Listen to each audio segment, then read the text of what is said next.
కొన్నిసార్లు అనుకుంటాం, ఈరోజు నేను పొద్దున్నే లేచి 5 గంటలకు ప్రార్థన చేసుకుంటా అని ఎప్పుడైనా అనుకున్నారా మీరు? అనుకుంటాం కదా ఏదో ఒక రోజు, కానీ 6కు లేచి ఉంటాం, మర్చిపోయింటాం. అదే ఈరోజు పొద్దున్న 4 గంటలకు చేనుకోవాలంటే ఎప్పుడు లేచాం? 3కే లేస్తాం. అప్పుడేమో అలర్ట్ అయిపోతాం ఆటోమేటిక్గా. ప్రార్థనకి ఎందుకు అలర్ట్ కాలేకపోతున్నాం అంటే, ఒకటి గుర్తుపెట్టుకోండి, నువ్వు ప్రార్థన చేస్తే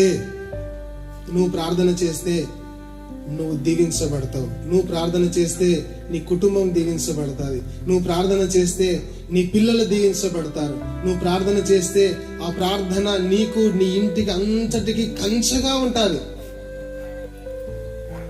నువ్వు ఫలిస్తావు, అభివృద్ధి పొందుతావు, విస్తరిస్తావు. నువ్వు బాగుపడడం సైతానికి ఇష్టం లేదు, మనం దీవించబడడం అపవాదికి ఇష్టం లేదు. కాబట్టి మనల్ని వాడు ప్రార్థన చేయనియాడు. ఏం చేయనియాడండి? ప్రార్థన చేయని.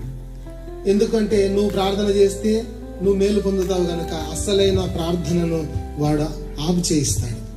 అందుకే పట్టుదలతో మనం ప్రార్థన, ఎన్ని ఆటంకాలు వచ్చినా ప్రతిదానికి కష్టపడతాం. మనం పొలానికి వెళ్తే గొడ్డు కష్టం చేస్తాం, మనం ఇంటి దగ్గర ఎంతో కష్టపడతాం. పిల్లల కొరకు, కుటుంబం కొరకు, శరీర సంబంధమైన అవసరాల కొరకు ఎంతగానో ప్రయాసపడతాం. అయితే ప్రార్థన కూడా పట్టుదలతో చేసి ప్రార్థనలో ప్రయాసపడాలి మనం.